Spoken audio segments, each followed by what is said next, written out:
السلام علیکم۔ جوزفائن راول خان کو قید خانے میں پہنچانے کے بعد کئی دن تک بہت خوش رہی۔ راول خان کی بے بسی اس کے سینے کی ٹھنڈک بن گئی تھی۔ راول خان کے دل پر جو کچوکے لگ رہے تھے وہ جوزفائن کے لیے باعث فرحت تھے۔ راول خان کو تہرانیہ کے ایک بدترین قید خانے میں قید کرانے کے بعد جوزفائن نے کافی دن تک اس کی خبر نہ لی۔ شاہ خانم کی حیثیت سے اسے اور بھی بہت سے کام کرنے ہوتے تھے۔ نوریز اور اس کے دونوں بھائی ہر کام شاہ خانم کی مرضی سے کرتے تھے۔ تغرل خان نے شیربانہ کے میدان میں جو اعلان کیا تھا اس پر بھی غور کیا گیا تھا، لیکن جوزفائن نے ایک قہقہے کے ساتھ تغرل خان کی بات کا مذاق اڑاتے ہوئے کہا تھا کہ تغرل خان کو یہ اندازہ نہیں ہے کہ اس کا مقابلہ کس سے ہے، یہ لوگ اپنا کام جاری رکھیں۔ ہر چند کے تغرل خان کے اس اعلان کے بعد کہ بستیوں والے اب تغرل خان کے نام پر اگر کوئی خطرناک اقدام دیکھیں تو اس نام کو نظر انداز کر کے اپنا دفاع کریں۔ دونوں بھائی خوفزدہ ہو گئے تھے اور انہوں نے اپنے طور پر ہی فیصلے کیے تھے کہ شاہ خانم کا حکم کچھ بھی ہو انہیں بذات خود محتاط رہنا پڑے گا۔ چنانچہ انہوں نے اب تک کسی بستی کا رخ نہیں کیا تھا، البتہ انہیں ایک قافلہ لوٹنے کے لیے مل گیا تھا اور اس قافلے کو لوٹ کر وہ بہت خوش ہوئے تھے۔ کم از کم انہیں اتنی دولت حاصل ہونے کی امید نہیں تھی اور ان کی اس کوشش نے انہیں پھر سے ہمت دلا دی تھی۔ جوزفائن کافی دن تک تو اپنے آپ کو روکے رہی۔ اس کے بعد اسے الجھن ہونے لگی، یہ تو کوئی بات نہیں ہوئی۔ راول خان کو اس نے قید کر دیا تھا اور اب وہ قید و بند کی زندگی بھگت رہا ہے۔ اس کی کیفیت کچھ بھی ہو، اس سے جوزفائن کو تو کوئی فائدہ نہیں پہنچ رہا۔ اگر انتقام اسی کو کہتے ہیں تو یہ انتقام بے مزہ ہے۔ اس نے اپنے آپ سے سوال کیا کہ وہ کیا چاہتی ہے، اور اس نے اس سوال پر غیر جذباتی انداز میں بہت غور و خوض کیا۔ دل کے کسی گوشے میں راول خان سے نفرت کے علاوہ بھی اور کوئی چیز موجود تھی، اور یقیناً یہ اس کی محبت ہو سکتی تھی۔ گویا اب بھی اگر راول خان اپنی غلطیوں کا اعتراف کر لے اور فرخانہ پر لعنت بھیج دے تو جوزفائن اسے اپنا سکتی ہے۔ ایک نیا ہی احساس اس کے دل میں پیدا ہوا تھا، بالکل نیا احساس۔ وہ نہیں جانتی تھی کہ راول خان ان دنوں کہاں رہتا تھا، فرخانہ اور اس کی بچیاں کہاں ہیں۔ یہ ساری باتیں معلوم کرنا بہت ضروری ہیں۔ فرخانہ کو راول خان کے سامنے ہی قتل کر دینا چاہیے تاکہ وہ راول خان کے دل سے ہمیشہ کے لیے مٹ جائے، اور اگر راول خان اپنی تمام غلطیوں کا اعتراف کر کے ایک بار پھر جوزفائن کے قدموں میں سر جھکا دے تو وہ اسے اس کا نام دے دے گی۔ ہاں، یہ کام جوزفائن جیسی شاطر عورت کے لیے ناممکن نہیں تھا۔ خود تہرانیہ ہی تھا جس کی تقدیر کی وہ مالک بن گئی تھی۔ کوئی بھی کام کیا جا سکتا ہے، کوئی ایسی چال چلی جا سکتی ہے جس سے تہرانیہ میں نوریز کی بجائے راول خان کی سرداری قائم ہو جائے، اور یہ کام واقعی مشکل تو نہیں تھا۔ اگر آج تہرانیہ کے باشندوں کو یہ پتہ چل جائے کہ نوریز خان دراصل نوریز خان نہیں ہے بلکہ ایک لٹیرا ہے جس نے سردار نوریز خان کو قتل کر کے اس کی جگہ لے لی ہے، اور جس نے ایک سازش کے تحت کمال شاہ اور سندل خان کو قتل کیا، تو بستی والے خود ہی نوریز کا کام تمام کر دیں گے۔ حالانکہ اس وقت تک جب تک راول خان اسے نہیں ملا تھا اس کے دل میں اور ہی منصوبے تھے۔ وہ جاگیر خان اور فیروز خان کو بھی دو قبیلوں کا سردار بنانا چاہتی تھی، اور اس طرح تین قبیلے یکجا کر کے ان کی تمام تر قوت کے ساتھ شیر کوہ پر حملہ کرنے کی خواہاں تھی، اور اس کے بعد وہ شیر کوہ کی خانم بننے کے خواب دیکھ رہی تھی۔ یہ کام اس کے دائیں ہاتھ کا کام ہوتا کہ وہ کسی کو بھی شیر کوہ کا سردار بنا دیتی۔ وہ اپنا اقتدار حاصل کرنے کی خواہاں تھی، لیکن اب جب کہ راول خان اس کے سامنے آ گیا تھا تو اس کی ذہنی رو بھٹک رہی تھی، اور نوریز یا دلبر خان کے ستارے زوال میں آ رہے تھے، لیکن یہ اسی صورت میں ممکن ہے جب راول خان اس کے سامنے سر جھکا دے، یہ اعتراف کر لے کہ جوزفائن کے بغیر اس نے ایک بے مقصد زندگی گزاری ہے، نہ صرف بے مقصد بلکہ نقصان دہ، اور ان نقصانات کا اسے پورا احساس تھا۔ مزید کئی دن گزر گئے اور جوزفائن اسی سوچ میں ڈوبی رہی۔ پھر اس کے بعد اس نے راول خان سے ملنے کا فیصلہ کیا، اور ایک رات جب کافی وقت گزر گیا تھا وہ تیار ہو کر قید خانے کی طرف چل پڑی۔ طویل و عریض فاصلہ طے کرنے کے بعد وہ طے خانے میں پہنچ گئی۔ راول خان پابا زنجیر تھا، اس کے پیروں میں زنجیریں بندھی ہوئی تھیں، دونوں ہاتھ بھی کسے ہوئے تھے۔ جوزفائن کو دیکھ کر اس کے چہرے پر سختی کے آثار پیدا ہو گئے۔ وہ چند لمحات خاموش نگاہوں سے جوزفائن کو دیکھتا رہا، پھر جوزفائن نے نرم لہجے میں کہا، کیسے ہو راول خان؟ راول خان نے کوئی جواب نہیں دیا تو جوزفائن نے پھر کہا، کیسے ہو راول خان، جواب دو۔ خدا کا شکر ہے، بہت بہتر ہوں۔ یہ صرف تمہارا جنون بول رہا ہے۔ میرا خیال تھا کہ تمہیں اپنی حماقتوں کا احساس ہو چکا ہوگا، لیکن جو لہجہ میں نے سنا وہ بتاتا ہے کہ ابھی مزید کچھ وقت لگے گا۔ راول خان کے ہونٹوں پر ایک تلخ مسکراہٹ پھیل گئی۔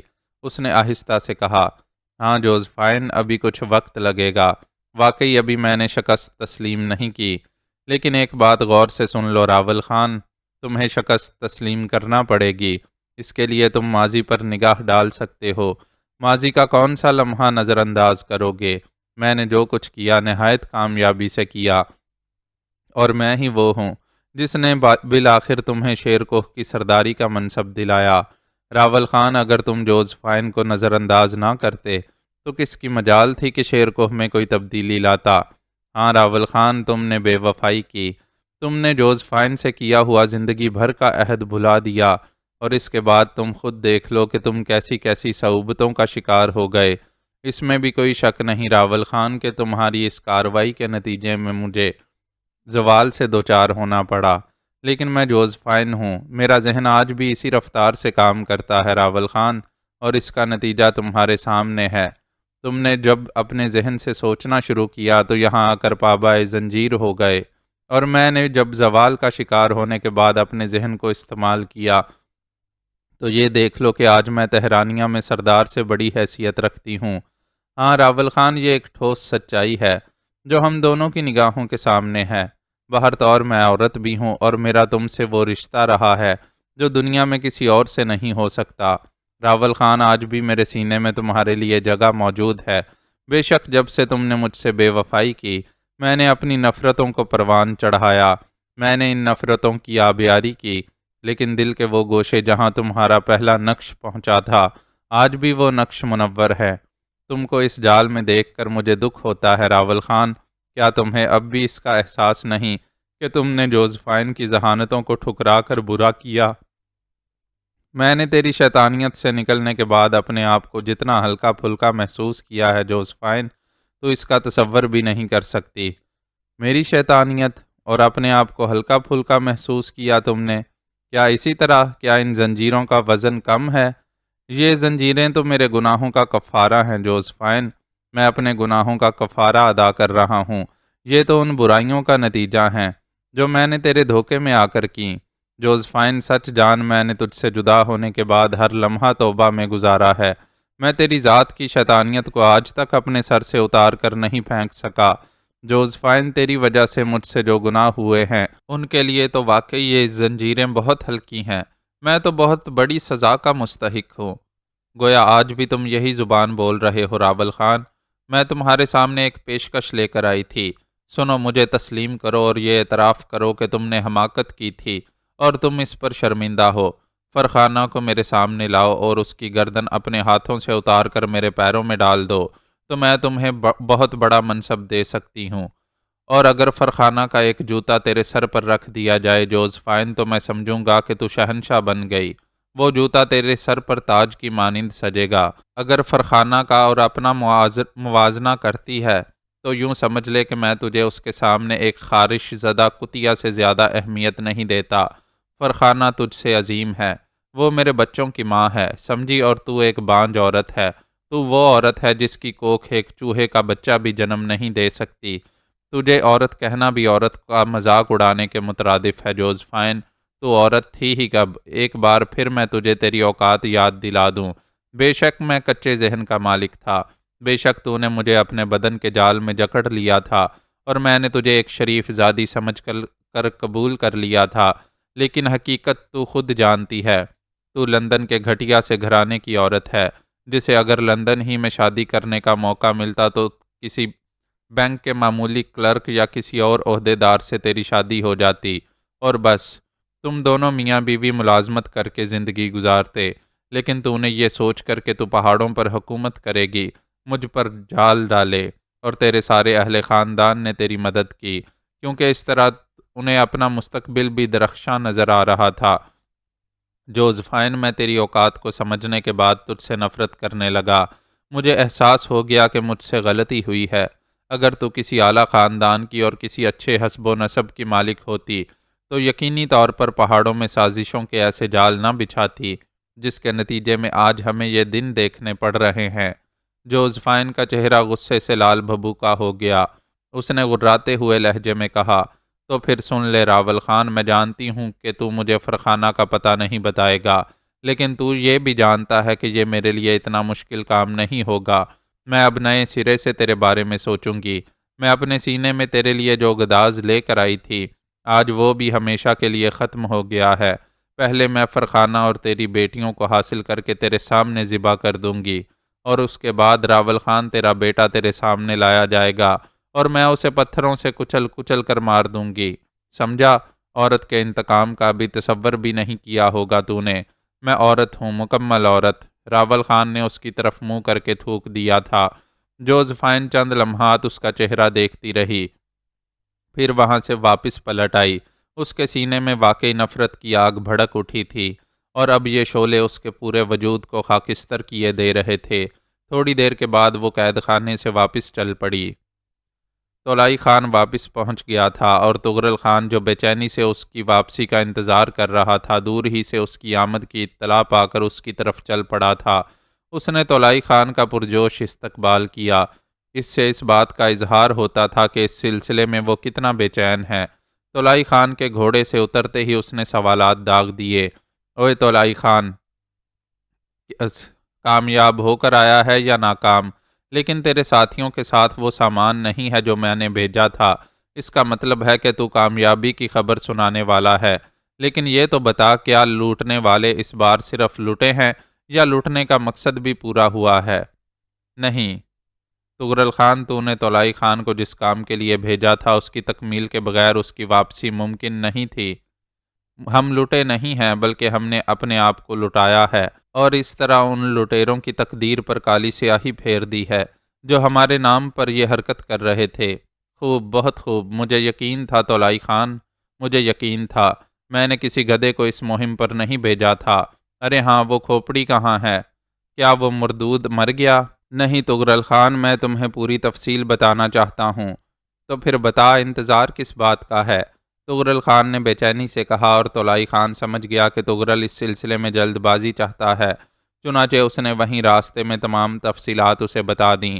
بڑے سر والے نے پیشکش کی ہے کہ وہ مکمل چھان بین کرنے کے بعد لوٹے گا، اور اس وقت وہ تہرانیہ میں ہے۔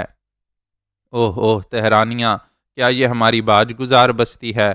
ہاں، تہرانیہ کا سردار نوریز خان ہے۔ اس کتے کے پلے کو یہ جرت کیسے ہوئی کہ وہ ایک سمت تو تغرل خان کو خراج کی رقم ادا کرے اور دوسری سمت تغرل خان ہی کے نام پر ڈاکے ڈالے؟ یہ بات میں دعوے سے کہہ سکتا ہوں سردار تغرل خان کہ ڈاکوؤں میں سردار نوریز خان کا ہاتھ ہے، کیونکہ وہ دو افراد جو اس گروہ کے سربراہ تھے سردار کے محل ہی میں داخل ہوئے تھے، اور ہو سکتا ہے ان میں سے کوئی نوریز ہو۔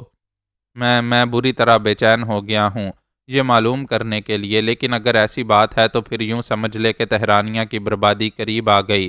بے شک جب گیدڑ کی موت آتی ہے تو وہ آبادیوں کا رخ کرتا ہے۔ تہرانیہ والوں نے اپنی دانست میں بڑی اعلیٰ چال چلی تھی کہ ایک طرف تو وہ تغرل خان کے باج گزار تھے اور دوسری جانب اس کے نام پر ڈاکے ڈالتے پھر رہے تھے۔ واہ، چالاکی کی انتہا ہے، ہوشیاری کی حد ہے، لیکن ہر حد تغرل خان کے سامنے ختم ہو جاتی ہے۔ تولائی خان، یہاں سے اپنی جگہ پہنچنے کے بعد تم فوراً لشکر تیار کرو گے، بہترین ساز و سامان سے آراستہ کرو گے۔ اس بار ہمارا مقابلہ پورے قبیلے سے ہوگا، ایک چھوٹی سی بستی کو تباہ و برباد کرنے کا مسئلہ نہیں ہے۔ پورے ایک قبیلے سے لڑیں گے، سمجھے؟ نوریز کو اس حرکت کا پورا مزہ چکھایا جائے گا، وہاں کے رہنے والے ہر شخص کو اس جرم کی سزا ملے گی۔ تولائی خان خاموش ہو گیا۔ بہر طور اس کے بعد بے چینی سے تیمور کا انتظار کیا جانے لگا، اور تیمور کو وہاں پہنچنے میں کئی دن لگ گئے۔ کئی دن کے بعد تغرل خان کو اس وقت تیمور خان کے آنے کی اطلاع ملی جب وہ شہنشاہ خان کے ساتھ اپنے معمولات میں مشغول تھا اور اسے نشانہ بازی کی مشق کرا رہا تھا۔ ننھا سا شہنشاہ خان ابھی سے پرپرزے دکھا رہا تھا، اور تغرل خان کو اس کی چابک دستی دیکھ کر بڑی مسرت ہوتی تھی۔ تیمور کے آنے کی خبر سن کر تغرل خان نے شہنشاہ خان کو واپس زرنگاہ کے پاس بھجوا دیا اور خود تیزی سے ایک مخصوص جگہ پہنچ کر بڑے سروالے کا انتظار کرنے لگا، جو تباہ حال اپنے گھوڑے پر سوار آ رہا تھا۔ تولائی خان اور شیرم خان بھی پہنچ گئے اور تھوڑی دیر کے بعد بڑے سروالا ان کے سامنے پہنچ گیا۔ تغرل خان نے اسے دیکھ کر کہا لگایا اور ہنستا ہوا بولا، او آسمانی فقیر، پیدائشی فقیر، اس حلیے میں تو واقعی مکمل لگتا ہے۔ ویسے تیری حالت کیا ہو رہی ہے؟ کیا یہ صرف بناوٹ ہے یا در حقیقت اس بار تیری شامت آ ہی گئی ہے؟ تیمور نے گردن جھٹکتے ہوئے کہا، جب تک سردار تغرل خان کا سایہ تیمور کے سر پر قائم ہے، تیمور کے لیے کہیں زوال نہیں ہے، اور یہ سب کچھ تو دنیا کو دکھانے کے لیے ہے۔ اور دیکھ لو سردار تغرل خان کہ میری صورت خدا نے کیسی بنائی ہے۔ ہر شخص دھوکا کھا جاتا ہے، یہاں تک کہ پہاڑوں کا شہنشاہ تغرل خان بھی۔ بکواس مت کر، میں تیری کھوپڑی میں گھونسا مار کر اسے خربوزے کی طرح پھاڑ دوں گا۔ آ اندر آ، بڑی بے چینی سے تیرا انتظار کیا جا رہا ہے، لیکن ایک منٹ رک کر یہ بتا کہ تو کیا کامیاب واپس آیا ہے؟ کہا نہ تغرل خان کے احکامات کی تکمیل فضاؤں میں، زمین پر اور نہ جانے کہاں کہاں ہوتی ہے۔ ذریعہ کوئی بھی بن جائے، اس بار تیمور خان اس تعمیل کا ذریعہ تھا، تو بھلا یہ کیسے ممکن تھا کہ سردار کے حکم کی تعمیل نہ ہوتی؟ اوئے تولائی خان، اوئے تولائی خان، تو نے دیکھا اس چالاک آدمی کو؟ میں کہتا ہوں اس کم وقت کے اندر یہ چالاکیاں کہاں سے آ گئی ہیں؟ کیسی چکنی چپڑی باتیں کرتا ہے کہ اس سے کوئی سخت بات کہی نہ جائے۔ اب جلدی سے بتا، نخرے مت کر۔ تغرل خان نے اس کا گریبان پکڑ کر اسے اپنے سامنے بٹھا لیا اور تیمور ادھر ادھر دیکھنے لگا، پھر بولا، کیا اس سفر کے بعد کھانے پینے کی اجازت بھی نہیں ہوگی؟ اگر تجھے بھوک لگ رہی ہے تو میں تجھے کھانا وغیرہ یہیں منگائے دیتا ہوں، لیکن تو خاموش نہیں بیٹھ سکتا۔ ٹھیک ہے سردار، اگر آپ کا یہی حکم ہے تو مجھے کیا اعتراض ہو سکتا ہے؟ ہاں، ذرا اچھے قسم کا کھانا ہونا چاہیے۔ ایک فقیر کو لوگ زیادہ سے زیادہ کیا دے سکتے ہیں؟ یقین کرو الٹا سیدھا کھاتے کھاتے میرا معدہ خراب ہو گیا ہے۔ ادھر ادھر کی بکواس کیے بغیر اصل بات بتا، کیا معلوم کیا تو نے بستی تہرانیہ میں؟ وہ سب کچھ سردار تغرل خان، جس کے لیے میں جتنے نخرے بھی کروں کم ہیں۔ تیمور نے مسکراتے ہوئے کہا، او ناہنجار، کیوں میری آتش شوق کو بھڑکا رہا ہے؟ تو یہ بتا کہ ہوا کیا؟ تغرل خان نے کسی قدر غصیلے لہجے میں کہا اور تیمور مسکرانے لگا، پھر بولا، سردار تغرل خان، میں تہرانیہ میں گیا اور تولائی خان کے بتائے ہوئے نشانات پر ان لوگوں کو تلاش کرنے لگا۔ مجھے اس میں کوئی کامیابی نہیں ہوئی۔ تب میری کھوپڑی میں کچھ کھلبلی سی مچی اور ایک رات میں نے ایک ایسی گھوڑا گاڑی کے عقب میں بیٹھ کر سفر کیا جس میں تہرانیہ کی کوئی معزز خاتون سفر کر رہی تھی۔ تیمور نے بلا کم و کاست سارا قصہ سنا دیا اور بولا، وہ قیدی شیر کوہ کے سردار زارق خان کا بھائی راول خان تھا۔ اوہ اوہ، تغرل خان کے حلق سے غراہٹیں نکلیں، اور اس کے سامنے جو عورت موجود تھی وہ فرنگی عورت تھی، یعنی جوزفائن۔ تغرل خان سے اب برداشت نہ ہو سکا، اس نے تیمور کی گردن اپنے چوڑے ہاتھ کے شکنجے میں لے لی۔ تیری موت قریب ہے تیمور، تیری موت قریب ہے۔ رک رک کر باتیں کیوں کر رہا ہے؟ جلدی بتا پھر کیا ہوا، اور کیا تجھے اس بات کا یقین تھا کہ وہ عورت فرنگی ہی تھی؟ اگر تغرل خان میری گردن میں پھنسے ہوئے الفاظ نکلنے کی اجازت دیں تو میں آگے کچھ بتاؤں۔ ہاتھ ہٹاؤ تاکہ الفاظ حلق سے آزاد ہوں، تیمور نے بھرائے ہوئے لہجے میں کہا، اور تغرل خان نے اس کی گردن چھوڑ دی۔ اور اب توقف نہیں ہونا چاہیے۔ تو پھر یوں ہوا کہ تھوڑی دیر کے بعد راول خان نے جوزفائن پر تھوک دیا اور وہ وہاں سے واپس چلی گئی، لیکن بڑے سر والے کے لیے یہ ضروری نہیں تھا کہ وہ اس عورت کا تعاقب کرتا، اور اس کی کھوپڑی نے یہ اجازت نہیں دی تھی، لیکن راول خان سے تو ملاقات کی جا سکتی تھی۔ سو یہی ہوا، اس نے اپنی اور راول خان کی گفتگو سے اسے آگاہ کیا۔ میں تیری بات پر یقین کرتا ہوں تیمور، تو جو کچھ کہہ رہا ہے بالکل درست کہہ رہا ہے۔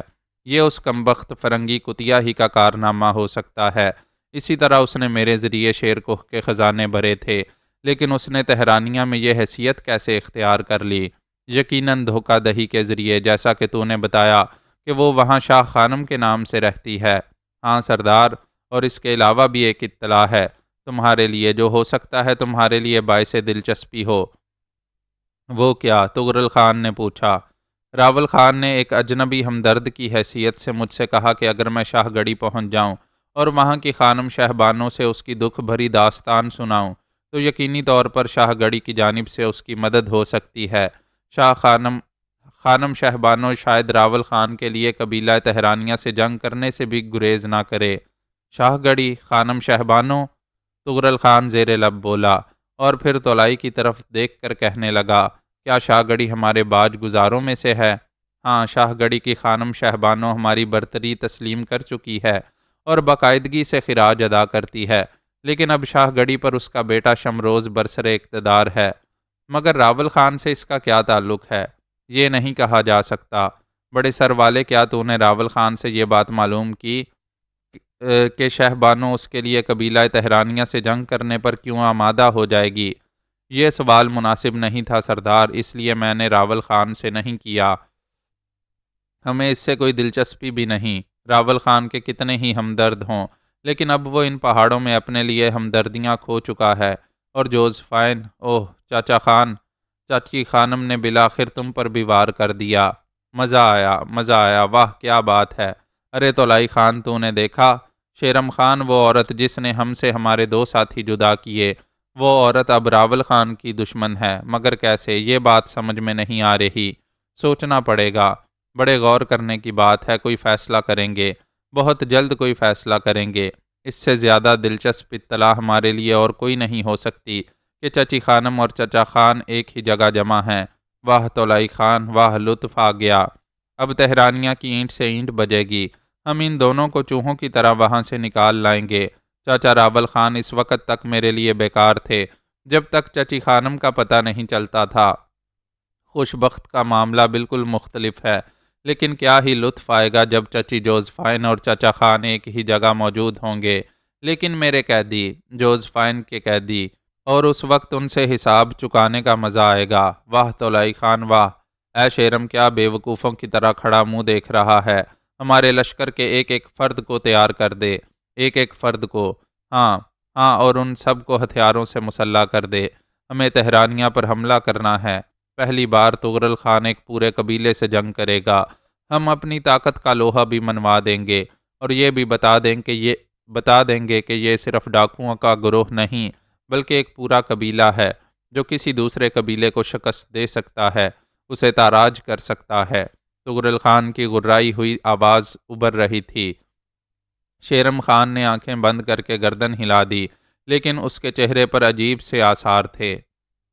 تیمور کسی سوچ میں گم تھا۔ تغرل خان خاموشی سے اسے دیکھتا رہا، پھر اس نے کہا، بڑے سر والے، بے شک مجھے تجھ سے یہی توقع تھی۔ میں جانتا تھا کہ تو دور کی کوڑی لائے گا، لیکن چند باتیں تشنہ رہ گئی ہیں۔ مجھے یہ نہیں معلوم ہو سکا کہ چچی خانم نے چچا راول خان کو کیوں قید کیا، اور قید خانے میں ان کے درمیان کیا گفتگو ہوئی۔ یہ ممکن نہیں تھا تغرل خان۔ اگر کسی طور راول خان کو یہ معلوم ہو جاتا کہ میرا تعلق تجھ سے ہے، تو وہ مجھے یہ سب کچھ بھی نہ بتاتا۔ اس کے علاوہ مجھے ایک اور خطرہ بھی تھا۔ کیا؟ تغرل خان، وادی شیربانہ میں تیرے ساتھ تھا۔ راول خان تو خیر اس وقت حواس میں نہیں تھا اور اپنے بیٹے کے لیے پریشان تھا، لیکن جوزفائن فرنگی عورت کی نگاہ بہت تیز تھی۔ ہو سکتا ہے اس نے تجھے میرے ساتھ دیکھا ہو۔ اگر کہیں میں اس کی نظروں میں آ جاتا تو؟ اوہ اوہ، تو تیرا مطلب ہے کہ وہ بھی وادی میں موجود تھی؟ یہ تو صاف ظاہر ہے۔ راول خان کو اس وقت گرفتار کیا گیا جب وہ شیربانہ سے لوٹ رہا تھا۔ اوہ، میں نے اسے اس وقت کیوں نہ دیکھا؟ کاش میں اسے اس وقت دیکھ لیتا۔ لیکن اس نے تجھے شیربانہ میں ضرور دیکھا ہوگا۔ مطلب وہ وادی کا جائزہ لے کر گئی ہوگی۔ بڑے سر والے، تو پھر بہک رہا ہے؟ تغرل خان غرایا۔ کیسے نہ بہکوں؟ ابھی تک مجھے کھانے کو کچھ نہیں ملا، تیمور نے فریادی لہجے میں کہا، اور تغرل خان ہنس پڑا۔ جا یہاں سے دفان ہو جا، پیٹ بھر اور حلیہ درست کر، میں تیرا انتظار کروں گا۔ تغرل نے ہنستے ہوئے کہا اور اپنی جگہ سے اٹھ گیا۔ تیمور بھی اچھلتا ہوا بھاگ گیا تھا۔ شیرم نے تولائی خان سے کہا، تو میرے ساتھ آؤ۔ تولائی خان نے چونک کر شیرم کو دیکھا۔ شیرم کا لہجہ خوشگوار نہیں تھا۔ وہ خاموشی سے شیرم کے ساتھ آگے بڑھ گیا۔ ایک جگہ پہنچ کر وہ پتھروں پر بیٹھ گئے۔ تمہارے خیال میں تغرل خان کا یہ فیصلہ درست ہے؟ کون سا فیصلہ؟ یہی کہ تہرانیہ پر لشکر کشی کی جائے۔ تمہارا کیا خیال ہے؟ بالکل نامناسب فیصلہ ہے۔ کیوں؟ اس لیے کہ ہم ڈاکو ہیں۔ رات کی تاریکی میں ہم سوتے ہوئے لوگوں کے دلوں پر ہیبت بٹھا کر بہت کچھ کر سکتے ہیں، لیکن کسی منظم لشکر سے جنگ کر کے جو نقصانات ہوں گے ان کا تمہیں اندازہ ہونا چاہیے۔ تمہیں یاد نہیں شیرم، اس وقت ہم صرف 5 آدمی تھے جب ہم نے تارکا والوں کے دانت کھٹے کر دیے تھے، تولائی خان نے کہا۔ وہ طریقہ کار مختلف تھا۔ تمہارے خیال میں ہم تہرانیہ کو شکست نہیں دے سکتے ہیں، پھر اس کے نتیجے میں ہمیں لاتعداد ساتھیوں کی زندگیاں قربان کرنی پڑیں گی۔ ہاں یہ تو ہے، تولائی خان نے پرخیال انداز میں کہا، اور یہ مناسب نہیں ہے۔ ہر کام کے کچھ اصول ہوتے ہیں، سب کی زندگیاں قیمتی ہیں ہمارے لیے۔ تغرل خان ان کی زندگیوں کا مالک تو نہیں ہے۔ تم اس بارے میں خاموشی اختیار کرو، میں تغرل خان سے بات کروں گا، تولائی خان نے کہا۔ تغرل خان نے تھوڑی ہی دیر بعد ان سب کو بلوا لیا تھا۔ جوزفائن کی خبر مل جانے کے بعد وہ بے قرار ہو گیا تھا۔ تیمور بھی کھا پی کر آ گیا تھا۔ جب سب لوگ پہنچ گئے تب تغرل خان نے کہا، ہاں لنگڑے، اب تیرا پیٹ بھر گیا ہے، کھوپڑی نے کام شروع کیا یا نہیں؟ سردار تغرل خان کا اقبال بلند ہو، پیٹ اور دماغ کا براہ راست تعلق ہے۔ پیٹ خالی ہوتا ہے تو دماغ بھی کچھ سوچنے سمجھنے کے قابل نہیں رہتا، اور جب پیٹ بھر جائے تو دماغ کی تمام قوتیں بحال ہو جاتی ہیں، اور یہ تو تیرا ہی احسان ہے کہ تو نے بڑے سر والے کو بڑا درجہ دیا ہے، لیکن اس کے بعد تجھے ایک بھی فضول بات کرنے کی اجازت نہیں۔ میں صرف کام کی باتیں معلوم کرنا چاہتا ہوں۔ تو نے جو انکشاف کیا ہے اس نے مجھے بے چین کر دیا ہے، اور یہ صرف تیرے ساتھ ہی رعایت کی گئی ہے کہ تجھے کھانا کھانے کی اجازت دے دی گئی ہے۔ جو کچھ کہنا چاہتا ہے بغیر کسی رکاوٹ کے کہہ ڈال۔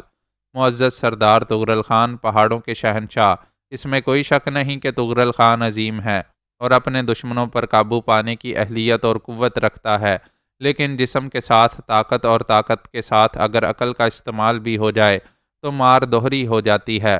اس میں بھی کوئی شک نہیں ہے کہ راول خان اس وقت بستی تہرانیہ کے ایک قید خانے میں موجود ہے اور جوزفائن کا قیدی ہے۔ سوال یہ پیدا ہوتا ہے کہ تغرل خان، کہ اگر ہم اپنے اس لشکر کے ساتھ تہرانیہ پر حملہ کریں تو ہمارا مقابلہ پورے ایک لشکر سے ہوگا، اور اگر ہم وہاں شب خون ماریں اور ڈاکہ ڈالیں تو ہمارا مقصد پورا نہیں ہوتا، یعنی ہمیں قید خانے سے راول خان اور محل سے جوزفائن نہیں حاصل ہو سکے گی، کیونکہ مقابلہ بہت سخت ہوگا، اور پھر یہ بھی مناسب نہیں ہوگا سردار تغرل خان کہ ہمارے بے شمار آدمی ہلاکت میں پڑ جائیں، سو ہم ایسی کوئی ترکیب کیوں نہ کریں جس سے سانپ بھی مر جائے اور لاٹھی بھی نہ ٹوٹے۔ لاٹھیاں ٹوٹیں مگر دوسروں کی، ہم اپنی لاٹھیاں کیوں توڑیں؟ کیا ایسی کوئی ترکیب تیرے ذہن میں ہے؟ تغرل خان نے سوال کیا۔ ہے، ورنہ یہ بڑا سر تربوز نہ بن کر رہ جاتا۔ بھلا میں اور تربوز میں کوئی فرق تو ہونا چاہیے۔ سردار تغرل خان، میرے ذہن میں جو ترکیب ہے اس کی تفصیل یوں ہے کہ جیسا کہ راول خان نے مجھ سے کہا کہ اگر اس وقت اس کا کوئی ہمدرد ان پہاڑوں میں موجود ہے تو شاہ گڑھی کی شہبانوں کو اس پر پڑنے والی افتاد کے بارے میں بتائے، اور اس وقت واحد شہبانوں ہے جو اس کی مدد کر سکتی ہے۔ تو سردار تغرل، یوں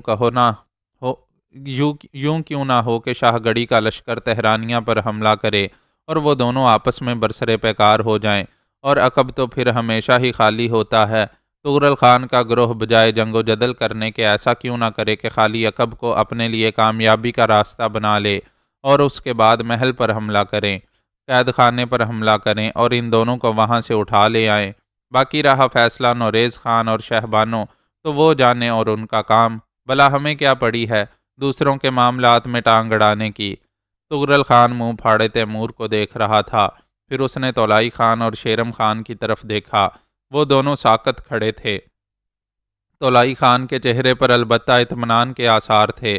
جو بات وہ تغرل سے کرنا چاہتا تھا اور جو شیرم خان کی خواہش تھی وہ لنگڑے تیمور نے کر ڈالی تھی، اور اس کے بعد اس کی ضرورت نہیں تھی کہ تولائی خان تغرل سے کچھ کہے۔ تغرل خان بولا، اوئے تولائی خان، اوئے شیرم خان، دیکھا تو نے، بار بار کہنا پڑتا ہے، یہ بہت اونچی شے ہے، اور جو کچھ بھی سوچتا ہے اس میں ایک خاص بات ضرور ہوتی ہے۔ کیسا منصوبہ ہے یہ؟ بتاؤ کیسا منصوبہ ہے؟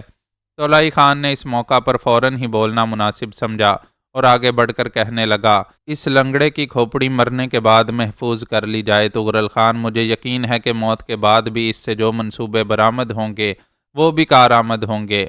ابھی تو میری زندہ کھوپڑی ہی کام کر رہی ہے خان، مرنے کے بعد دیکھا جائے گا، فی الحال زندگی کی بات کرو۔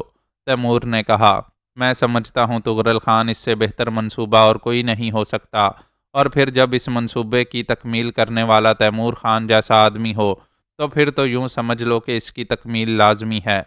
مجھے بھی اس کی یہ تجویز بہت پسند آئی، واقعی ذرا سوچو تو، وہ دونوں لڑیں گے، قتل و غارت گری ہوگی، خون بہے گا، ہم بھی لڑیں گے لیکن پچھلے راستے سے، اور ہم صرف اس لیے لڑیں گے کہ خانم جوزفائن اور راول خان کو اپنے قبضے میں کر لیں۔ کتنا بے چین ہوں میں چچا خان سے ملنے کے لیے، اور چچی خانم۔ تغرل خان کے دانت بھینچ گئے، وہ چند لمحات تک اسی انداز میں اپنے تاثرات دیتا رہا جیسے وہ چشم تصور سے جوزفائن کی گردن دانتوں سے چبا رہا ہو۔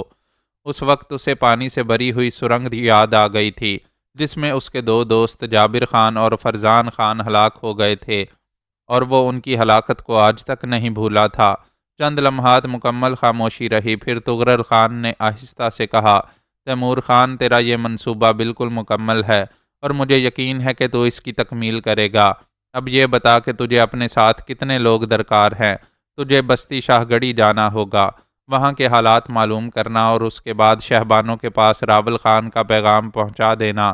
لیکن یہی نہیں، تجھے رک کر یہ اندازہ بھی لگانا ہوگا کہ راول خان کی اس فریاد پر شہبانوں کا کیا رد عمل ہوا۔ میں اس وقت تمہارے پاس آؤں گا تغرل خان، جب میرے پاس یہ اطلاع ہوگی کہ شہبانوں نے تہرانیہ پر لشکر کشی کا فیصلہ کر لیا ہے۔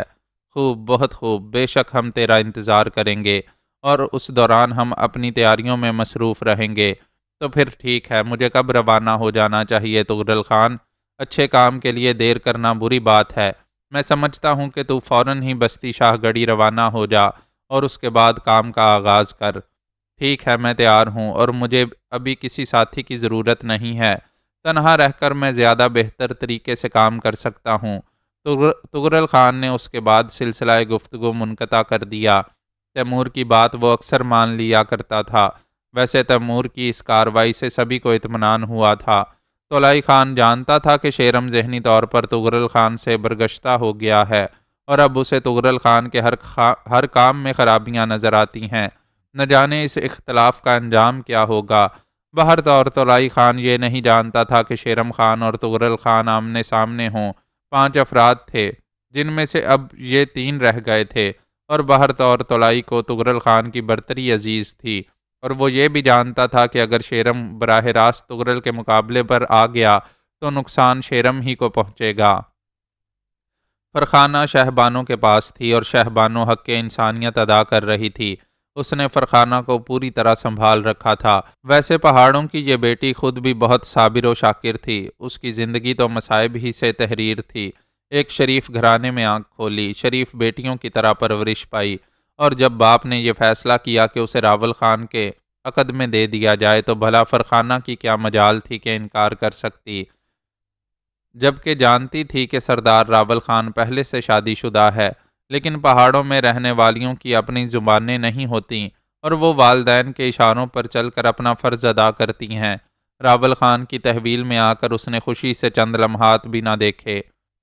ابھی پتہ نہیں یہ فرخانہ کا مسلسل امتحان تھا یا راول خان کے لیے معافی کے دروازے بند ہو گئے تھے کہ خوشبخت خان بھی ان کے ہاتھ سے نکل گیا۔ انہیں بستی گلزادہ کی سرداری ملی، لیکن جس کے لیے یہ سرداری حاصل کی گئی تھی وہی ایک بدترین دشمن کے قبضے میں چلا گیا تھا۔ شہبانو اپنی سی کوششیں کر رہی تھی، وہ فرخانہ کی دلجوئی کر رہی تھی۔ اس صابر و شاکر عورت کو دیکھ کر اس کی آنکھیں بھر آتی تھیں، اور بعض اوقات وہ یہ سوچتی تھی کہ قدرت کے امتحانات کتنے سخت ہوتے ہیں، اور کبھی کبھی تو شاید وہ انسانی برداشت سے بھی باہر ہو جاتے ہیں۔ لیکن باہر طور ہر امتحان کا کوئی نہ کوئی مقصد ضرور ہوتا ہے۔ بے شک راول خان کے نام کے ساتھ بہت سی غلط کہانیاں بھی وابستہ تھیں، لیکن راول خان نے کسی بھی حیثیت سے صحیح اس کے بیٹے شمروز کو اس تک پہنچا دیا تھا، چنانچہ وہ اس احسان کی ادائیگی کر رہی تھی۔ شمروز خود بھی راول خان سے بہت متاثر تھا، اور اپنے طور پر وہ ہر طرح سے راول خان کو تلاش کر رہا تھا۔ شاہ گڑھی میں ایک نئے دور کا آغاز ہو گیا تھا۔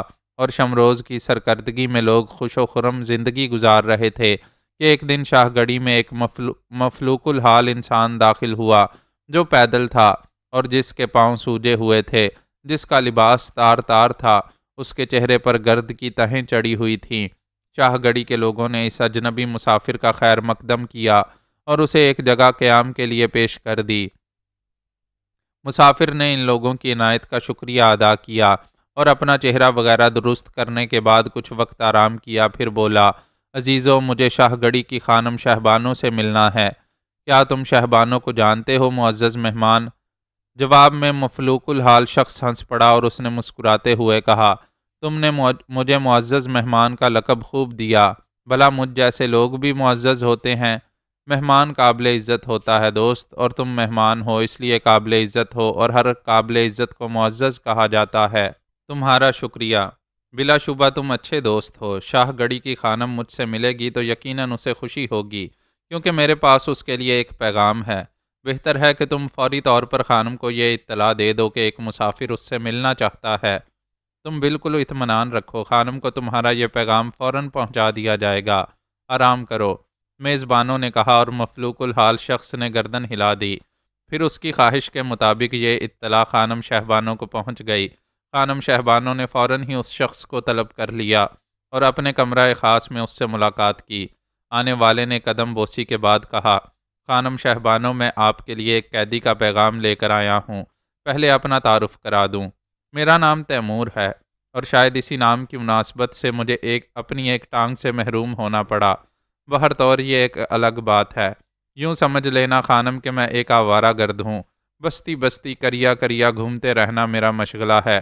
بھکاری نہیں ہوں، لیکن اپنا بوجھ بھی خود نہیں اٹھا سکتا، چنانچہ جن بستیوں سے جو کچھ مل جاتا ہے وہ آگے کے لیے زیادہ راہ ہوتا ہے۔ تو خانم، یہ نہ سمجھنا میرے ان الفاظ سے کہ میں آپ سے کچھ مانگنا چاہتا ہوں، قطعی نہیں۔ میرے پاس اتنا کچھ موجود ہے کہ میں یہاں سے آگے جہاں بھی جاؤں وہاں زندگی کا ایک اچھا وقت سکون و اطمینان سے بسر کر سکوں۔ میں تو دراصل اس مظلوم قیدی کا ایک پیغام لایا ہوں جو کسی کے ستم کا شکار ہے۔ کون قیدی ہے وہ؟ کہاں ہے؟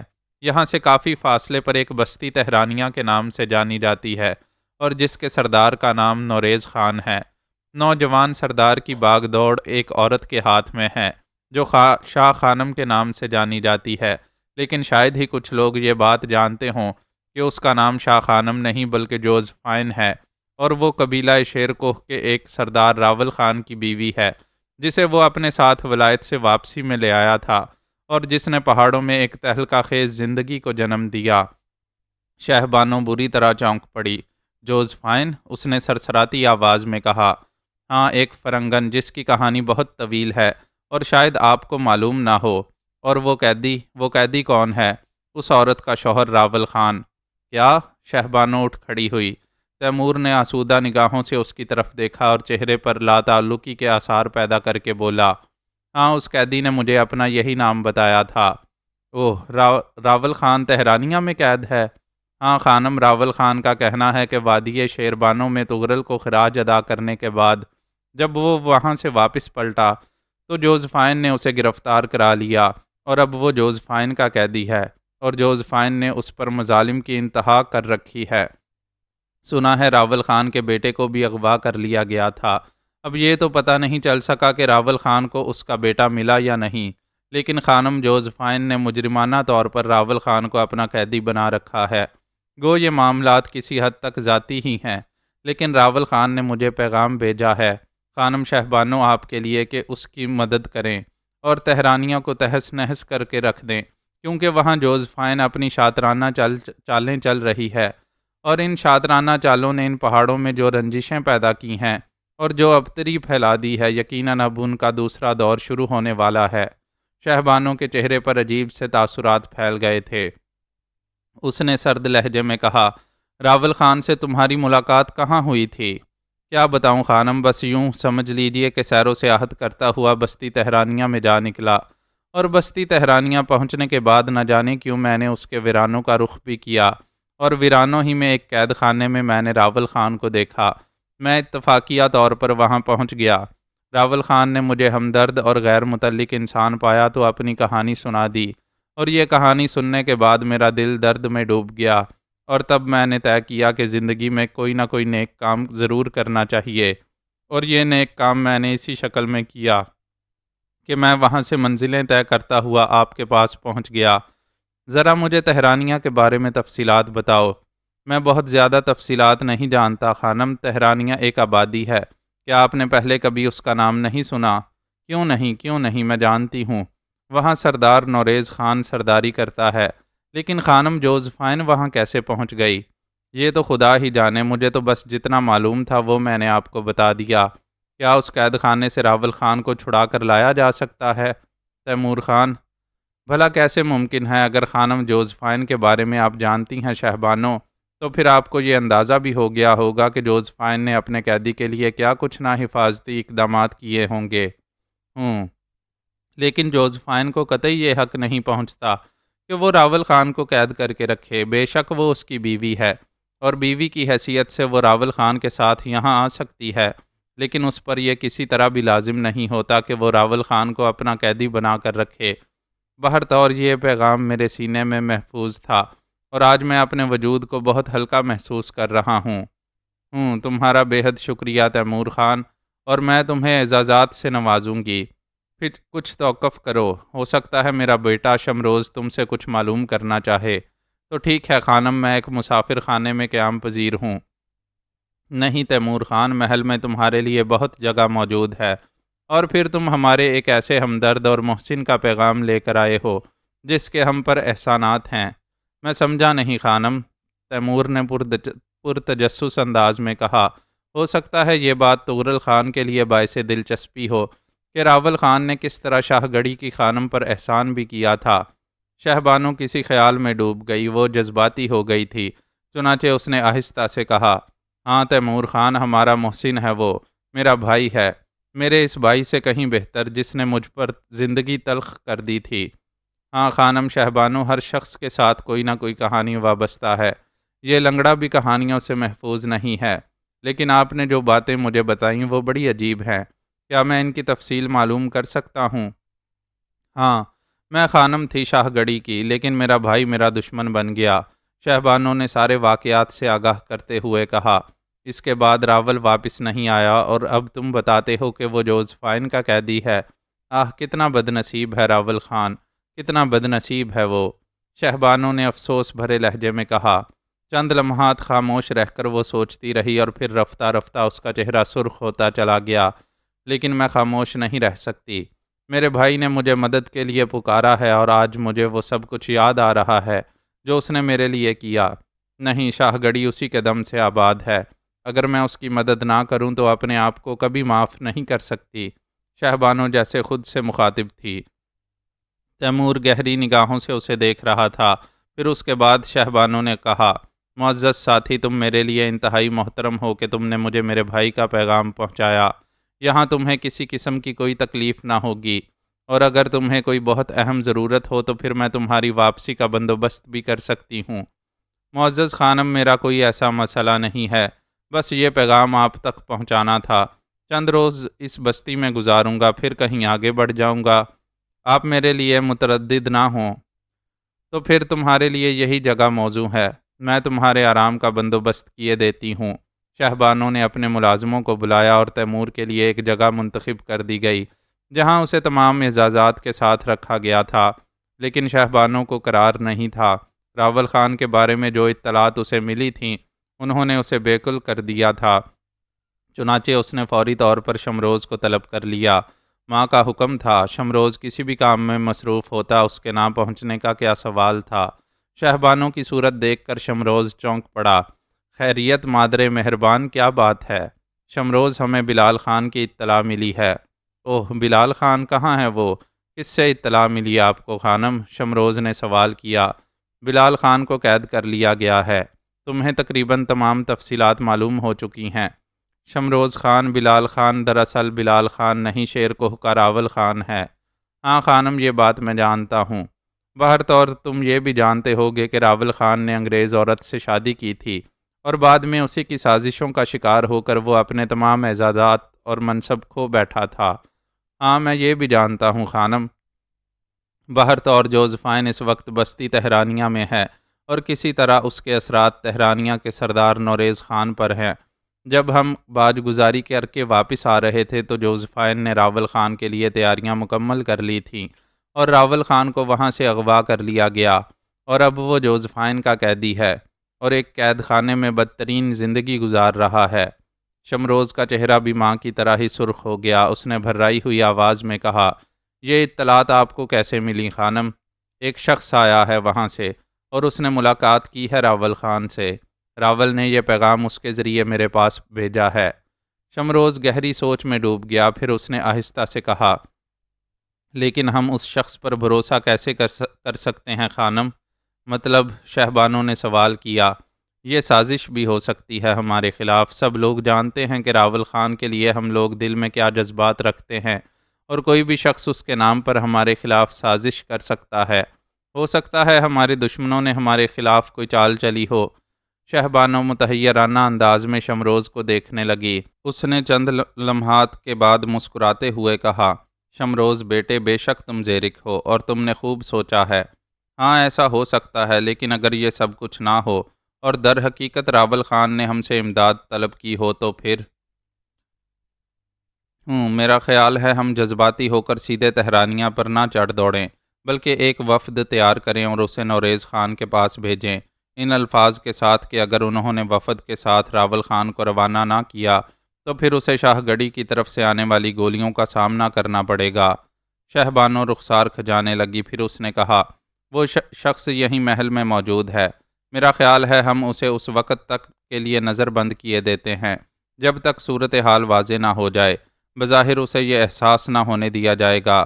اگر اس نے شاہ گڑھی سے نکلنے کی کوشش کی تو اس کے راستے بند کر دیے جائیں گے تا وقت یہ کہ وہ وفد تہرانیہ سے واپس نہ آ جائے۔ بالکل ٹھیک۔ ماں بیٹے کے درمیان یہ بات طے ہو گئی اور اس کے بعد وفد کے ارکان کا انتخاب کیا جانے لگا۔ 5 ایسے افراد کو منتخب کیا گیا جو زیرک تھے، ذہین تھے اور گفتگو کرنے کا فن جانتے تھے، اور اس کے بعد شمروز نے دوسرے ہی دن ان لوگوں کو اس پیغام کے ساتھ روانہ کر دیا کہ راول خان اگر نوریز کا قیدی ہے تو اسے شرافت کے ساتھ بستی شاہ گڑھی روانہ کر دیا جائے، دوسری صورت میں شاہ گڑھی سے جنگ کی تیاریاں کی جائیں، اور یہ وفد اپنے سردار کی ہدایات لے کر روانہ ہو گیا۔ دنیا کا کوئی بھی کام ہو، اگر انسان اسے کرتا رہے تو سلیقہ تو آ ہی جاتا ہے۔ تینوں بھائی ایک عام حیثیت کے مالک تھے اور ان کے خواب و خیال میں بھی یہ بات کبھی نہیں آئی تھی کہ ان میں سے کسی کو کسی قبیلے کی سربراہی نصیب ہوگی۔ دلبر خان نوریز بن کر تہرانیہ پر سرداری کر رہا تھا، اور پھر جوزفائن جیسی شاطر عورت جس کی سرپرست ہو، اسے کم از کم شیطانی کام کرنے میں کوئی دشواری نہیں ہوتی۔ جوزفائن تو ویسے بھی بہت تیز اور چالاک عورت تھی۔ اس نے نوریز کو ہر گر سکھا دیا تھا اور نوریز سرداری کا نظام بخوبی سنبھالے ہوئے تھا۔ کوئی بھول کر بھی یہ نہیں سوچ سکتا تھا کہ نوریز کی شکل میں کوئی اور شخصیت اس قبیلے پر حکمرانی کر رہی ہے۔ جہاں تک سندل خان اور کمال شاہ کا تعلق تھا، یہی دونوں نوریز کے قریب ترین ساتھی تھے، اور اگر شک ہو سکتا تھا تو انہی پر ہو سکتا تھا، اور ہوا بھی یہی۔ سندل خان کی چھٹی حس پھڑکی تھی، لیکن بے شمار حسیات کی مالک جوزفائن نے اسے سامنے سے ہٹا دیا تھا۔ دوسرا مہرہ کمال شاہ تھا، جو کبھی اور کسی بھی وقت ان کے آڑے آ سکتا تھا، چنانچہ اس کا پتہ بھی صاف ہو گیا تھا، اور یہ کام یقیناً دلبر خان کے بس کا نہیں تھا۔ وہ کسی بھی حیثیت سے اتنا بڑا کام نہیں کر سکتا تھا۔ جوزفائن نے چٹکی بجاتے ہی تمام مسئلہ حل کر دیا تھا، اور اب نوریز خان کے دن اور راتیں عیش سے گزر رہی تھیں۔ اس کی پسندیدہ حسینہ اس کی قربت میں تھی، اور وہ یوں محسوس کرتا تھا جیسے وہ پیدا ہی سرداری کے لیے ہوا ہے۔ ہاں، شاہ خانم کا احترام تینوں بھائی آنکھیں بند کر کے کرتے تھے۔ گو دوسرے بھائیوں کو قبیلوں کی سرداری ابھی تک نصیب نہیں ہوئی تھی، لیکن اپنے افعال میں وہ سرداری سے کم نہیں تھے، اور ان کے راستے میں کوئی رکاوٹ نہیں تھی۔ تغرل خان کے نام پر ڈاکہ بھی ایک بہترین مشغلہ تھا، اور اس مشغلے کے لیے انہیں ہر طرح کی پشت پناہی حاصل تھی۔ چنانچہ اپنے اپنے طور پر وہ اپنی تفریحات بھی کر رہے تھے، اور شاہ خانم کے وعدے کے ساتھ یہ بات بھی ذہن میں رکھتے تھے کہ بالآخر انہیں کسی قبیلے کی سرداری کرنی ہے۔ شاہ خانم اکثر ان سے مشورے کرتی رہتی تھی، اور یہ اندازے لگائے جا رہے تھے کہ کون کون سے قبیلے ان دونوں سرداروں کی سرداری کے لیے موزوں رہیں گے۔ کم از کم ان الفاظ سے دونوں بھائیوں کو تقویت رہتی تھی۔ جہاں تک دلبر خان کا تعلق تھا تو وہ نوریز بن کر اپنی زندگی سے مطمئن تھا۔ بستی شاہ گڑھی سے 5 رکنی وفد کی آمد کی اطلاع ملی اور جرگوں کے اصولوں کے مطابق کہیں سے آنے والوں کو با احترام ٹھہرا دیا جاتا تھا۔ چنانچہ اس وفد کو بھی ایک جگہ مل گئی۔ نوریز خان اس وفد سے ایک مخصوص وقت میں ملاقات کرنا چاہتا تھا اور وقت مقررہ پر اس نے اپنے 3 مشیروں کے ساتھ وفد سے ملاقات کی۔ شاہ گڑھی سے آنے والے وفد کے سربراہ نے کہا، قبیلہ تہرانیہ کے سردار، ہم خانم شاہبانوں کا ایک پیغام لے کر تمہارے پاس آئے ہیں اور اس بات کے خواہش مند ہیں کہ تم اپنی ذہانت سے کام لے کر 2 قبیلوں کے درمیان پیدا ہونے والی رنجش دور کر دو گے۔ رنجش؟ میرے علم میں تو ایسی کوئی بات نہیں ہے جس کی بنا پر شاہ گڑھی سے ہماری کوئی رنجش ہو۔ ویسے بھی شاہ گڑھی سے ہمارا خاصا فاصلہ ہے، تاہم تم مجھے خانم شاہبانوں کا پیغام سناؤ، کیا بات ہے؟ وہ کیا کہنا چاہتی ہیں؟ تہرانیہ کے سردار نوریز خان، کچھ عرصہ قبل کی بات ہے جب وادی شیربانوں میں ہم سب خراج کی ادائیگی کے لیے گئے تھے، ہمارے ساتھ ہمارا ایک ساتھی راول خان بھی موجود تھا، اور جب ہم وہاں سے واپس ہوئے تو تمہاری خانم جوزفائن نے راول خان کو اغوا کر لیا۔ راول خان در حقیقت شاہ گڑھی کی خانم کا بھائی ہے اور فرنگی عورت کسی زمانے میں اس کی بیوی تھی۔ بہرطور یہ ان کے معاملات ہیں اور ہمیں ہدایت کی گئی ہے کہ ہم ذاتیات پر گفتگو نہ کریں۔ خانم جوزفائن تمہارے ساتھ شاہ خانم کی حیثیت سے رہتی ہیں، انہوں نے راول خان کو قید کر لیا ہے۔ ہم چاہتے ہیں کہ تم راول خان کو ہمارے حوالے کر دو اور انسان دوستی کا ثبوت دو۔ راول خان کا حصول شاہ گڑھی کی عزت کا مسئلہ ہے اور شاہ گڑھی کے لوگ یہ کبھی نہیں چاہیں گے کہ شاہ گڑھی کی عزت تہرانیہ کی قید میں ہو۔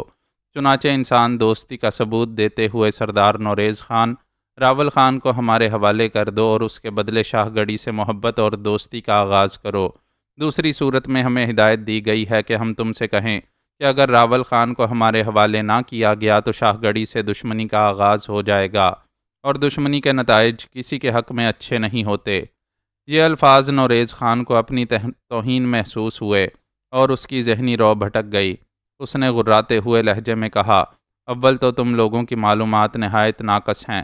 جس عورت کو تم فرنگی عورت جوزفائن کہتے ہو وہ فرنگن نہیں بلکہ ہمارے ہی قبیلوں سے تعلق رکھتی ہے۔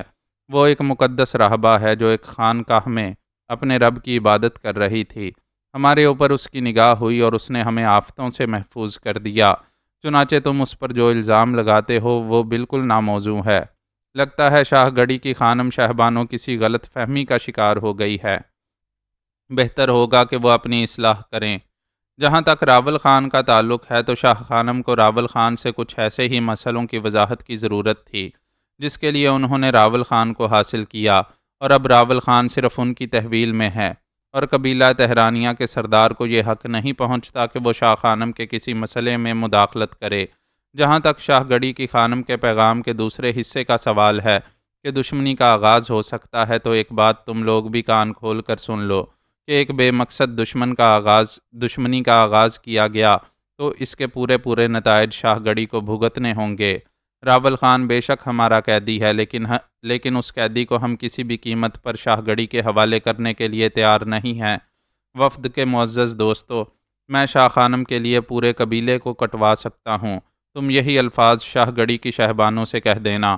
میں کسی قیمت پر بھی راول خان کو تمہارے حوالے کرنے کے لیے تیار نہیں ہوں، اور اس کے لیے اگر تم دیوانگی کا مظاہرہ کرو گے تو نقصان اٹھاؤ گے۔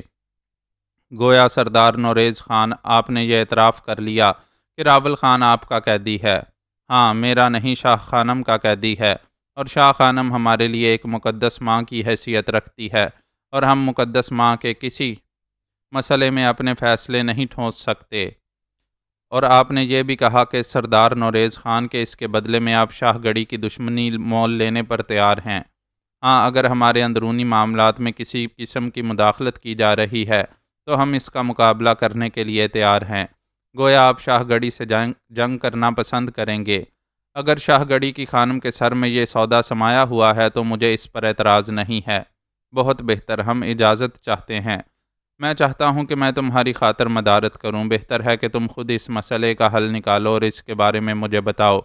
اس مسئلے کا بہتر حل یہی ہے کہ آپ راول خان کو ہمارے حوالے کر دیں اور شاہ گڑھی سے دوستی کا مظاہرہ کریں۔ یہ کسی طور ممکن نہیں ہے۔ ہم آپ کے یہ الفاظ جلد از جلد اپنی خانم تک پہنچا دینا چاہتے ہیں۔ جیسا تم پسند کرو، نوریز نے کہا اور وفد کو رخصت کر دیا۔ وفد کے جانے کے بعد وہ گہری سوچ میں ڈوب گیا۔ اس کے ساتھ 3 افراد جو مشیروں کی حیثیت رکھتے تھے موجود تھے، اور اس دوران اس نے کسی سے بھی کوئی مشورہ نہیں کیا۔ غالباً یہ اس کی ناتجربہ کاری تھی، یا پھر وہی بات تھی کہ وہ بہر طور سردار تو نہیں تھا جو سردار کے ذہن سے فیصلے کرتا۔ ایک لٹیرا، ایک لچا لفنگا آدمی بھلا سرداری کے منصب پر بیٹھنے کے بعد سردار تو نہیں بن جاتا۔ یہی کیفیت نوریز خان کی تھی۔ وفد کے جانے کے بعد نوریز نے اپنے مشیروں کی طرف دیکھا اور پھر چونک پڑا اور بولا، تم لوگوں نے مجھے اس سلسلے میں کوئی مشورہ نہیں دیا۔ اس کے تینوں ساتھی مسکرا اٹھے اور پھر ان میں سے ایک نے کہا، سردار نوریز خان، آپ نے اس سلسلے میں ہم سے بات ہی نہیں کی، لیکن تمہیں بولنے کا حق تو تھا۔ آپ کی گفتگو درمیان سے کاٹ کر ہم کیا بول سکتے تھے؟ تمہارا کیا خیال ہے؟ کیا میں نے صحیح فیصلہ کیا؟ اب اس سے کوئی فائدہ نہیں ہوگا۔ کیا مطلب؟ مطلب یہ کہ آپ نے وفد کو آخری جواب دے دیا ہے۔ یوں لگتا ہے جیسے تمہارا خیال ہو کہ مجھے اس سلسلے میں کچھ سوچنا چاہیے تھا۔ سردار نوریز خان، بستیوں میں جب آپس میں دشمنیاں چلتی ہیں تو موت ارزاں ہو جاتی ہے، انسانی خون بہتا ہے، گولیاں چلتی ہیں اور چٹانوں میں ہنگامے ہوتے ہیں، زندگی معطل ہو جاتی ہے۔ جنگ اچھی چیز نہیں ہے، لیکن میں نے تو اس جنگ کا آغاز نہیں کیا۔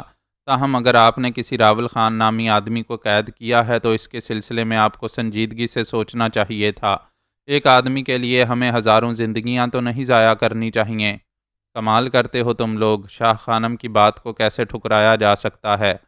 ایک سوال اور ہے نوریز خان کہ آخر یہ کیوں کہا جا رہا ہے کہ خانم جوزفائن شاہ خانم کی حیثیت سے ہمارے درمیان موجود ہیں؟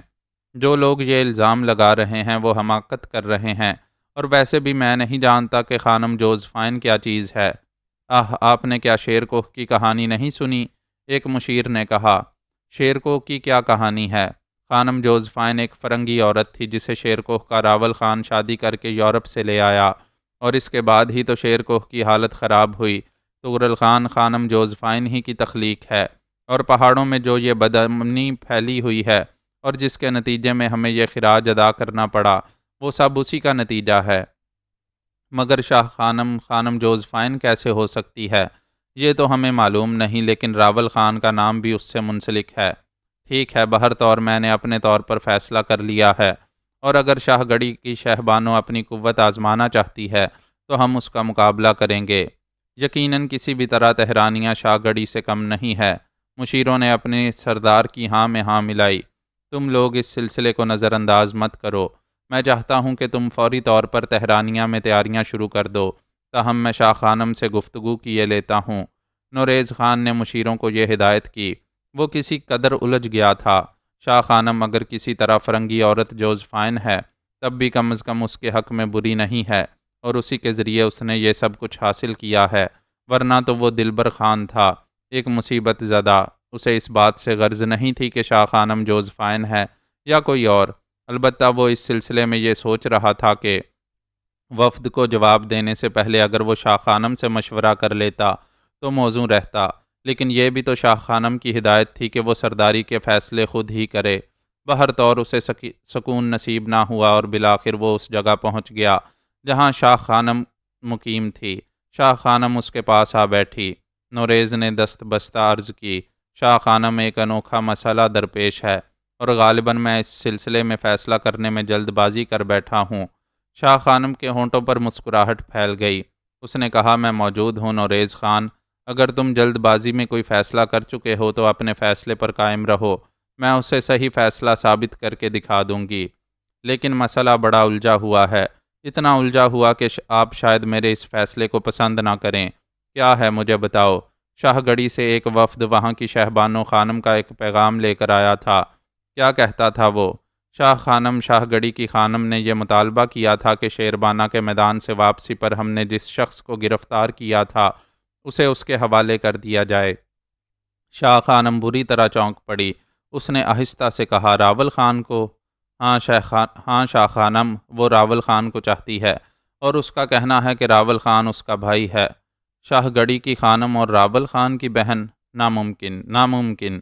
شاہ خانم، اس نے یہ مطالبہ کیا تھا کہ اگر راول خان کو اس کے حوالے کر دیا جائے تو شاہ گڑھی اور تہرانیہ کے تعلقات دوستانہ ہو سکتے ہیں، ورنہ دوسری صورت میں شاہ گڑھی کی طرف سے جنگی کارروائی بھی کی جا سکتی ہے۔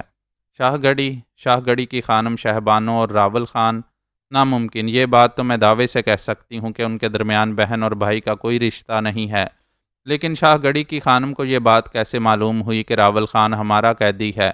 یہ میں نہیں جانتا۔ تم نے ان لوگوں سے کیا گفتگو کی؟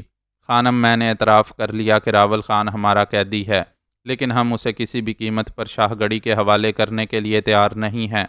میں نے ان کا یہ منصوبہ بھی مسترد کر دیا کہ راول خان کو ان کے حوالے کر دیا جائے، اور اس کے جواب میں یہ بھی کہا ہے کہ میں نے ان سے کہ اگر شاہ گڑھی کی خانم تہرانیہ سے کوئی دشمنی چاہتی ہے تو اس دشمنی کے نتائج اسے بھگتنا ہوں گے۔ وفد کے ارکان کہاں ہیں؟ وہ واپس جا چکے ہیں۔ گویا تم نے انہیں اپنا فیصلہ سنا دیا۔ ہاں شاہ خانم، آپ کی ہدایت کے مطابق۔ آپ نے کہا تھا کہ سرداری کے فیصلے مجھے خود کرنے چاہیے۔ تم بے وقوف ہو دلبر خان، کم از کم اس سلسلے میں تمہیں مجھ سے ضرور مشورہ کر لینا چاہیے تھا۔ میں اس غلطی کو محسوس کر رہا ہوں خانم۔ محسوس کرنے سے کیا ہوتا ہے؟ تم نے تو میرے ہاتھ ہی کٹوا دیے۔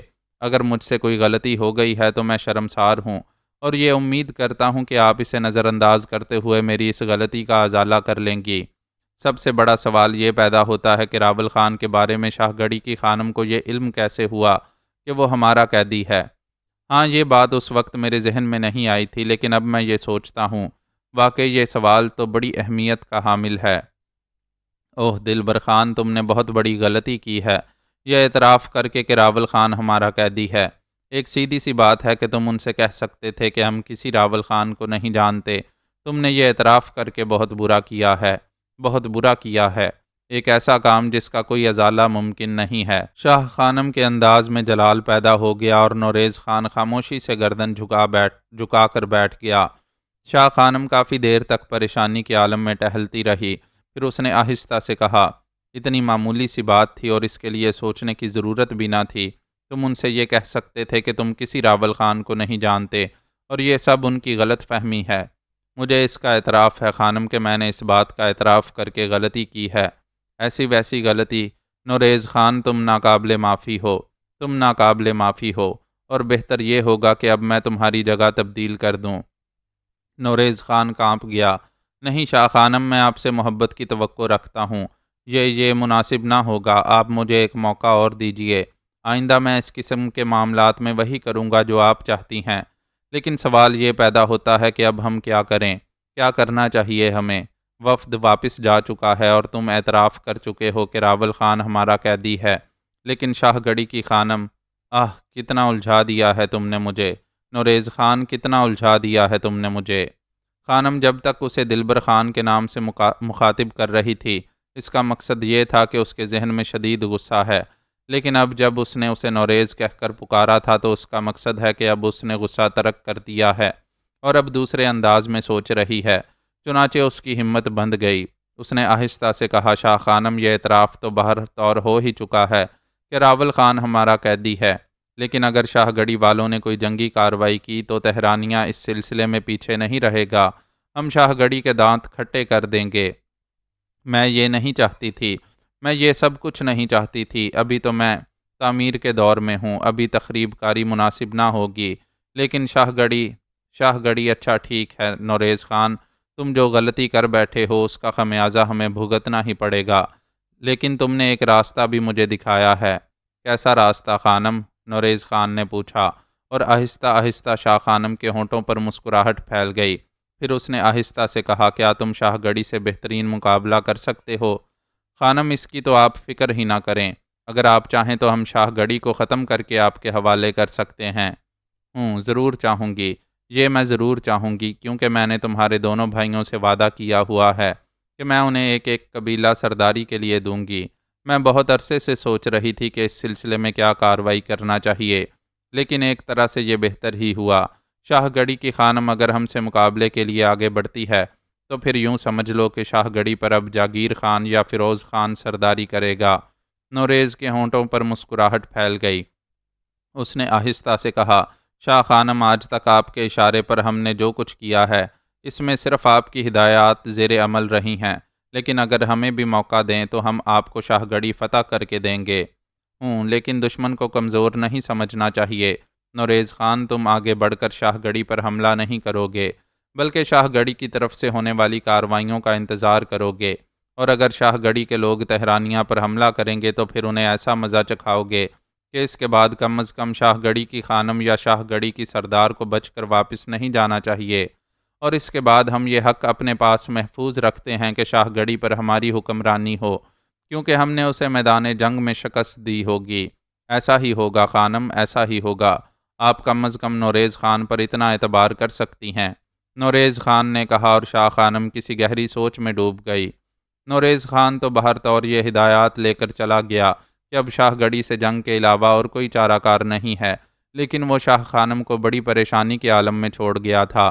جوزفائن اب سوچ رہی تھی کہ آخر راول خان کا شاہ گڑھی کی خانم سے کیا تعلق ہے۔ اس کے ذہن میں بے شمار وسوسے چکرا رہے تھے۔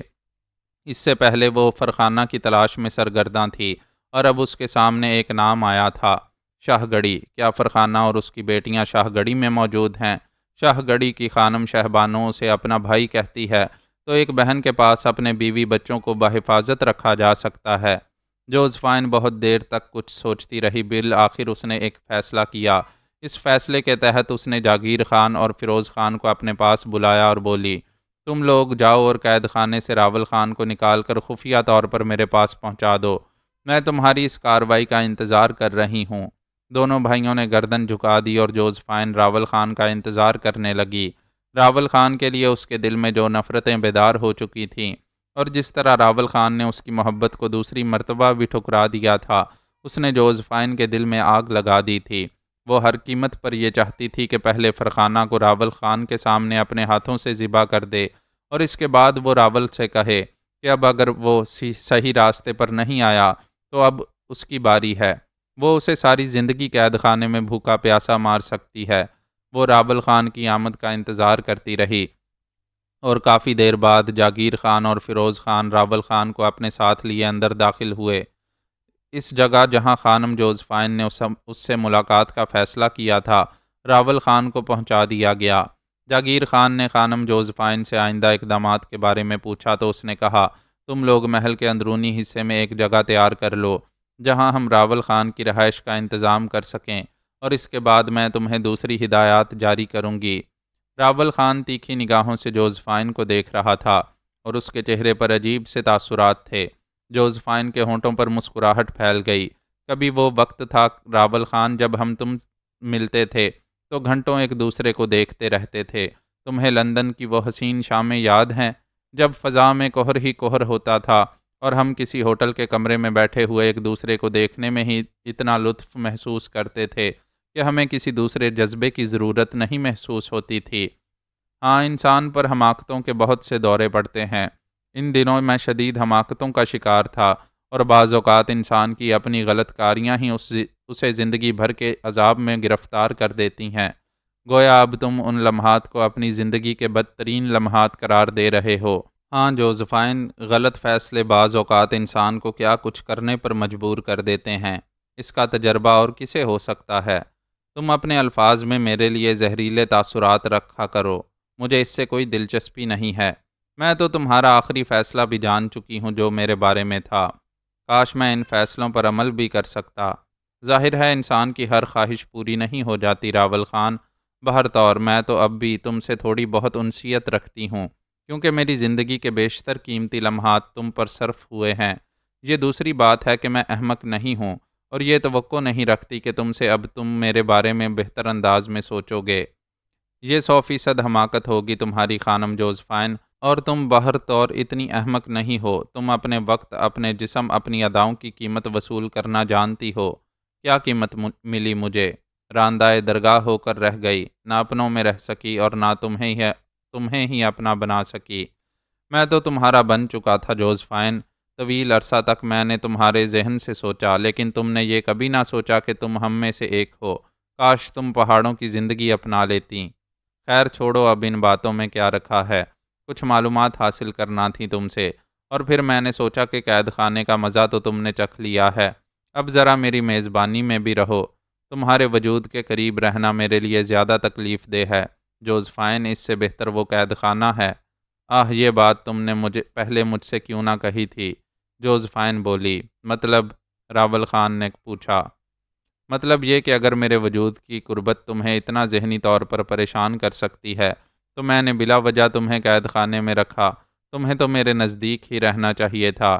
راول خان، میری تو یہی خواہش ہے کہ تم شدید اذیتوں کے درمیان زندگی گزارو۔ یقیناً میں سمجھتا ہوں کہ یہ بھی میرے لیے سزا ہے جوزفائن، جیسا تم مناسب سمجھو کرو۔ میں اپنے آپ کو سزائیں بھگتنے کے لیے تیار پاتا ہوں، کیونکہ تمہارے قریب آ کر میں نے اتنے گناہ کیے ہیں کہ ہر گناہ کی سزا مجھے ملنی ہی چاہیے۔ البتہ میں یہ سوچتا ہوں کہ سزاؤں کا یہ دور میری زندگی میں ختم ہوگا یا نہیں۔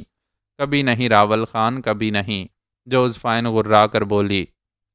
ہونا بھی یہی چاہیے جوزفائن، ہونا بھی یہی چاہیے۔ میں ہمیشہ تمہاری طرف محبت اور دوستی کا ہاتھ بڑھاتی ہوں، لیکن تم اسے نفرت میں تبدیل کر دیتے ہو اپنی گفتگو سے۔ جوزفائن نے فوراً ہی پینترا بدلا۔ اسے احساس ہو گیا تھا کہ جو گفتگو وہ کر رہی ہے اس میں اس کے مسائل کا حل نہیں ہے۔ راول خان نے کوئی جواب نہیں دیا۔ تب جوزفائن نے کہا، یہ شاہ گڑھی کی خانم تمہاری بہن کیسے ہو گئی؟ راول خان نے چونک کر جوزفائن کو دیکھا اور پھر اس کے ہونٹوں پر مسکراہٹ پھیل گئی۔ ہر بات تو تمہیں نہیں بتائی جا سکتی جوزفائن، لیکن میں یہ جاننا چاہتی ہوں راول خان، میں تمہارے اور شاہ گڑھی کی خانم شہبانوں کے درمیانی رابطے سے واقف ہونے کی خواہش مند ہوں۔ تب تو یہ اور اچھی بات ہے کہ تمہیں اس بارے میں کچھ معلوم نہ ہو، راول خان نے کہا۔ تو گویا تم مجھ سے مسلسل انحراف کرو گے۔ ہاں جوزفائن، میری بدقسمتی تو یہی ہے کہ میں نے تم سے انحراف نہیں کیا۔ آہ، کاش یہ انحراف میں اس وقت کرتا جب تم لندن میں مجھ سے ملی تھیں۔ میں تمہیں ٹھکرا دیتا جوزفائن، تو آج پہاڑوں کی زندگی مختلف ہی ہوتی۔ اب جب کہ بہت کچھ سوچتا ہوں اس بارے میں تو یہ احساس ہوتا ہے کہ یہ سب میری حماقتوں اور میرے گناہوں کا ثمر ہے۔ تم اپنی بدقسمتی پر ہر بار ایک مہر کا اضافہ کر لیتے ہو راول خان۔ دیکھ لو میری اور تمہاری ذہنی برتری میں کیا فرق ہے۔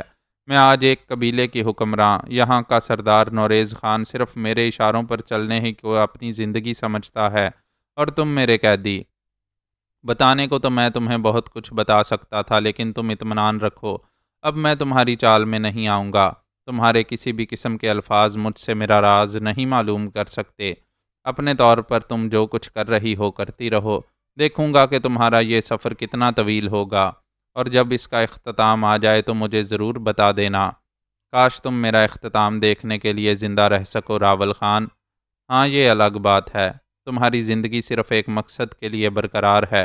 جب میں اس کی تکمیل کر لوں گی راول خان، تو اس کے بعد تمہاری موت بھی میرے ہی ہاتھوں لکھی ہوگی۔ اور یہ بھی ہو سکتا ہے جوزفائن کہ تم اس مقصد کو کبھی نہ پا سکو، یہ تو آنے والا وقت بتائے گا، جوزفائن نے غراتے ہوئے لہجے میں کہا، اور اس کے بعد اس نے لوگوں کو طلب کر کے راول خان کو اس نئی قید خانے میں بھجوا دیا جو محل ہی میں واقع تھی، اور جوزفائن نے نئے فیصلے کے تحت اس کا انتخاب کیا تھا۔ شاطر عورت در حقیقت شیطان سے براہ راست رابطہ رکھتی تھی۔ راول خان کی قید کی جگہ تبدیل کرانے کا مقصد یہ تھا کہ آخر شاہ گڑھی کی خانم کو یہ بات کیسے معلوم ہو گئی کہ راول خان تہرانیہ کے کسی قید خانے میں موجود ہے۔ گویا کوئی ایسا ذریعہ پیدا ہو چکا ہے جس سے راول خان کے بارے میں کسی کو معلومات ہوئیں، اور جوزفائن یہ خطرہ برقرار رکھنے کے لیے تیار نہیں تھی، اس لیے راول خان کا قید خانہ تبدیل کر دیا گیا تھا۔ معزز ناظرین و سامعین، لائک، کمنٹس اور شیئر ضرور کریں، شکریہ۔